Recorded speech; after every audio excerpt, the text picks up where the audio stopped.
وہ ہر کسی کو اپنا عبد نہیں گردانتا، ہر کسی کو اپنا عبد نہیں کہتا، اور جسے اپنا عبد کہہ دیتا ہے اسے زمین پر نہیں رہنے دیتا، کہتا ہے سبحان الذی اسری بعبدہ لیلا من المسجد الحرام الی المسجد الاقصی،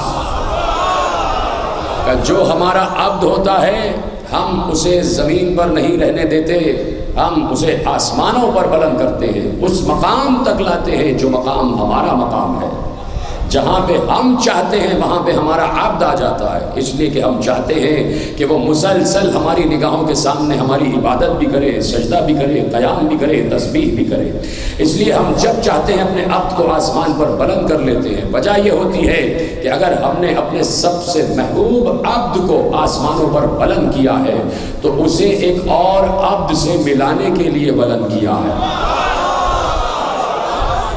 سلامت رہیں آپ، خدا آپ کو خوش رکھے، جیسے آپ نے جملہ میں محسوس کیا ہے کہ ہم نے اسے اپنا ایک عبد ملانے کے لیے آسمانوں پر بلند کیا، اس لیے کہ ہمارا یہ عبد جو زمین پر مصطفیٰ کہلاتا ہے وہ آسمان پر ایک نئی صورت سے مرتضیٰ بھی کہلاتا ہے۔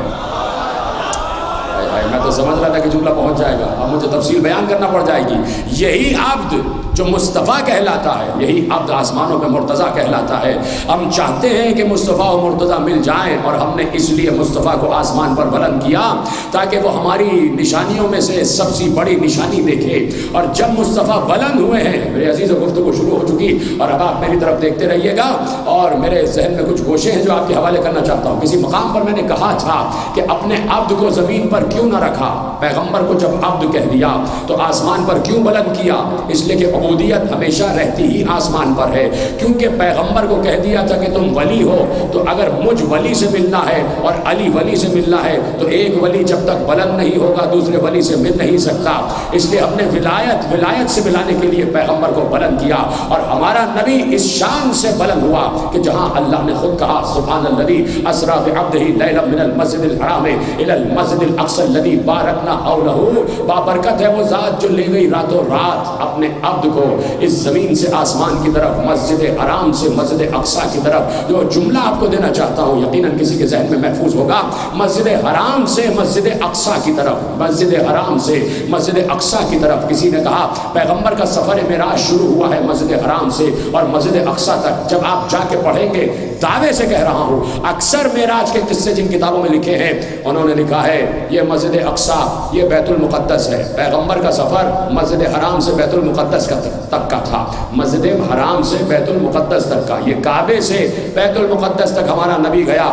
تو اتنا چھوٹا سا سفر طے کرنے پر اللہ نے پوری آیت کیوں نازل کر دی، پوری معراج کا قصہ کیوں بیان کر دیا؟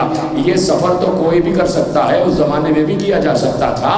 اب اللہ کہنا کیا چاہتا ہے کہ یہ مسجد اقصی ہے کون سی مسجد؟ اگر یہ طے ہو جائے کہ مسجد اقصی کون سی مسجد ہے تو پھر یہ بھی طے ہو جائے گا کہ مسجد حرام کس مسجد کو کہہ رہا ہے،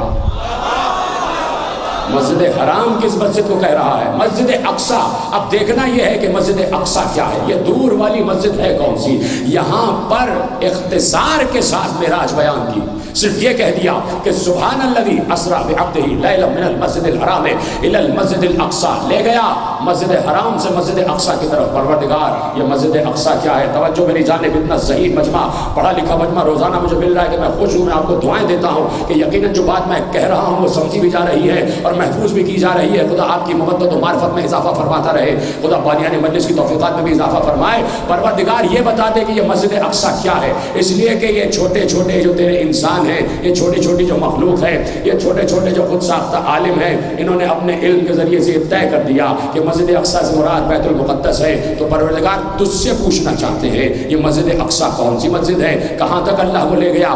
آواز آئی۔ اس سورے میں ہم نے معراج کو مختصر بیان کیا ہے، ایک اور سورے میں ہم نے معراج کو تفصیل سے بیان کیا ہے، وہیں ہم نے یہ تشریح بھی کر دی ہے کہ مسجد اقصی کون سی مسجد ہے۔ آؤ پڑھو، بسم اللہ الرحمن الرحیم، من نجم اذا ہوا ما ضل صاحبکم وما غوا وما ينطق عن الهوى ان هو الا وحی یوحی علمہ شدید القوی ذو مرۃ فاستوى وهو بالافق الاعلی ثم دنا فتدلى فكان قاب قوسین او ادنی فاوحى الى عبده ما اوحى۔ ہم لے گئے، مجھے ستارے کے اترنے کی قسم، مجھے ستارے ستارے کے اترنے کی قسم، خدا کی قسم یہیں پر اگر رک جاؤں تو تقریر اسی پر تمام ہو جائے گی، لیکن سرسری جملہ کہتے ہوئے آگے بڑھتا ہوں۔ اللہ نے کہا وَالنَّجْمِ اِذَا ہوا، مجھے ستارے کے اترنے کی قسم۔ صرف یہ نہیں کہا کہ مجھے ستارے کی قسم، اگر صرف ستارے کی قسم کھا لیتا تو بہت سے ستارے تھے جو اترانے لگ جاتے، بہت سے ستارے تھے جو غرور کرنے لگ جاتے، بہت سے ستارے تھے جو اتراتے کہ دیکھو دیکھو ہمارا تذکرہ آ گیا قرآن میں،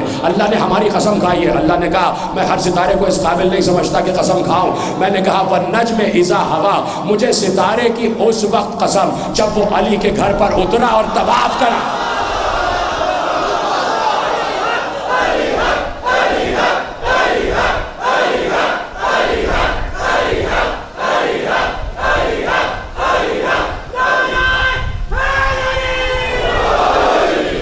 مجھے ستارے کی اس وقت قسم کہ جب وہ علی کے در پر اترے، طواف کرے اور واپس ستارہ بنے۔ ستارہ تو اصل لائق مدح ہے ہی وہ کہ جو اپنے حجم کو چھوٹا سا کر کے علی کے دروازے پر آئے۔ جو علی کے دروازے پر چھوٹا ہو کے آتا ہے وہی بڑا بنتا ہے۔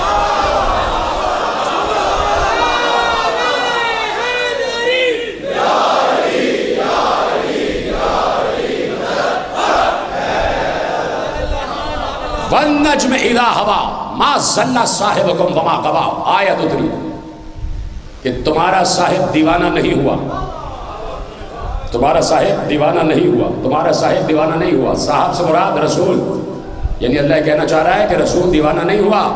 تو پروردگار کیا کسی نے رسول پر دیوانگی کا الزام لگایا تھا جو تو یہ کہہ رہا ہے کہ تمہارا رسول دیوانہ نہیں ہوا؟ تجھے آیت اتارنے کی ضرورت پڑ گئی، کسی نے ایسے دیوانگی کا الزام لگا دیا کہ تجھے آیت اتارنی پڑی، مَا ضَلَّ صَاحِبُكُمْ وَمَا غَوَىٰ، تمہارا صاحب دیوانہ نہیں ہوا۔ قسم کھانی پڑی تجھے کہ نہیں نہیں نہیں نہیں تمہارا صاحب دیوانہ نہیں ہوا۔ اس آیت کو محفوظ رکھنا، اس لیے کہ کسی نے کہا تھا کہ پیغمبر دیوانہ ہوا ہے، نعوذ باللہ من ذالک، اور اس کی رد میں اللہ نے یہ آیتیں اتاری۔ اب وہ معاملہ کیا تھا کہ جس کی وجہ سے کسی نے کہا کہ یہ دیوانے ہو گئے، اسی میں اللہ نے بیان کیا وَمَا يَنْطِقُ عَنِ الْهَوَىٰ إِنْ هُوَ إِلَّا وَحْيٌ يُوحَىٰ، یہ اس وقت تک بات نہیں کرتا جب تک ہم اس پر وحی کا نزول نہ کر دیں۔ عَلَّمَهُ شَدِيدُ الْقُوَىٰ، اسے بڑی قوت والے نے علم عطا کیا ہے، اسے بڑی قوت والے نے علم عطا کیا ہے۔ ذُو مِرَّةٍ فَاسْتَوَىٰ وَهُوَ بِالْأُفُقِ الْأَعْلَىٰ ثُمَّ دَنَا فَتَدَلَّىٰ فَكَانَ قَابَ قَوْسَيْنِ أَوْ أَدْنَىٰ، کہا وہ پہنچا قاب قوسین تک۔ میں نے سوال کیا ہے کہ پروردگار مجھے مسجد اقصیٰ کی تشریح کر دے کہ مسجد اقصیٰ ہے کون سی مسجد؟ اللہ نے کہا اس آیت میں ہم نے تشریح کر دی، مسجد اقصیٰ سے مراد قاب قوسین۔ ہم اپنے بندے کو راتوں رات اپنے ایک گھر سے دوسرے گھر لے گئے۔ سلامت رہیں سلامت رہیں، ایسے آہستہ آہستہ میرے ساتھ آ جائیں۔ پیغمبر کا سفر ہے مسجد سے مسجد تک، مسجد الحرام سے مسجد اقصیٰ تک۔ یا اللہ مسجد اقصیٰ کون سی ہے؟ آواز آئی یہ جو قاب قوسین ہے یہ مسجد اقصیٰ ہے، قاب قوسین، جس سے بلند کوئی مقام نہیں، جس سے بلند کوئی مقام نہیں، جس سے بڑا اعلیٰ کوئی مقام نہیں۔ دیکھیے رکتا ہوں میں، جب آپ نام علی کی تعریف پڑھیں گے کسی لغت سے پوچھیں گے کہ علی کہتے کسے؟ لکھا ہے ما لیس فوق الشیء، جس سے کوئی شے بلند نہ ہو اسے علی کہتے ہیں۔ قاب قوسین سب سے بڑا بلند مقام ہے نا، اور لغت کیا کہہ رہی ہے؟ ما لیس فوق الشیء، جس سے بلند کوئی شے نہ ہو اسے علی کہتے ہیں۔ پھر لغت نے مزید تفسیر کی کہ علی کی تفسیر یہ ہے، علی کی تعریف یہ ہے، النام علی کا ترجمہ یہ ہے کہ اعلیٰ فی مکان او فی درجت۔ علی کہتے اس کو ہیں کہ جو اپنے مقام کے اعتبار سے بھی بلند ہو اور مکان کے اعتبار سے بھی بلند ہو، مکان کے اعتبار سے بھی بلند، مقام کے اعتبار سے بھی بلند، اسے علی کہتے ہیں۔ علی پر سوچنا، علی پر بات کرنا، علی پر گفتگو کرنا اتنا آسان نہیں ہے جتنا لوگوں نے سمجھا ہوا ہے۔ جو مکان کے اعتبار سے بھی بلند ہو، جو مقام کے اعتبار سے بھی بلند ہو۔ اب یہ دونوں تشریحات یاد رکھنا، اور بس گفتگو شروع ہو چکی ہے کہ ما لیس فوق الشیء، اور جو مکان و مقام کے اعتبار سے بلند ہو۔ اللہ نے کہا میں کعبہ قوسین تک لے گیا. کعبہ قوسین وہ مقام ہے کہ جہاں کوئی پرندہ پرواز نہیں مار سکتا. اور دور جا کے کروڑوں نوری میل دور وہ جبریل رکا ہوا ہے سدرۃ المنتہا پر. جبریل کی بھی مجال نہیں ہے کہ سدرہ سے آگے کعبہ قوسین تک آ سکے. اتنا دور مقام ہے, اتنا قرب کا مقام ہے اللہ سے کہ ملک بھی قریب نہیں آ سکتا. اس لیے کہ وہاں جملہ دے رہا ہوں, سمجھنا اس جملے کو, کیوں ملک قریب نہیں آ سکتا؟ اس لیے کہ اس جگہ اللہ اپنی تمام تر انوار کے ساتھ تجلی کیے ہوئے ہیں. خدا اپنے تمام تر انوار کے ساتھ تجلی کیے ہوئے ہیں, بلا حجاب ہے, اظہار کرتا ہے اپنا. تو ملک دور کھڑا ہے, اس لیے کہ ذرا سا آگے بڑھے گا اس کے پر جل جائیں گے, وہ ختم ہو جائے گا, اس کا وجود عدم کی طرف چلا جائے گا. اب چلا رسول نے خود اپنا سفر معراج بیان کیا. جب واپس آ گئے, پوچھنے والوں نے پوچھا یا رسول اللہ کہاں گئے, کس سے ملے, کیا کیا دیکھا, کس کس سے ملاقات ہوئی؟ پیغمبر نے کہا اسی کی شان نظر آ گئی جدھر دیکھا, اسی کا نور ہر ایک شے میں جلوہ گر دیکھا. سحر ہوئی شب معراج کی تو لوگوں نے جمال پاک رخ سید البشر دیکھا. کہا یہ سب نے غلاموں سے کیجئے ارشاد جو کچھ حضور نے یا شاہ عرش پر دیکھا. گوہر فشاں ہوئے لالے لبے رسول کریم کہ سب سے رتبہ حیدر زیادہ تر دیکھا. ولی ولی کی صدا تھی جہاں جہاں پہنچا, علی علی نظر آئے جدھر جدھر دیکھا.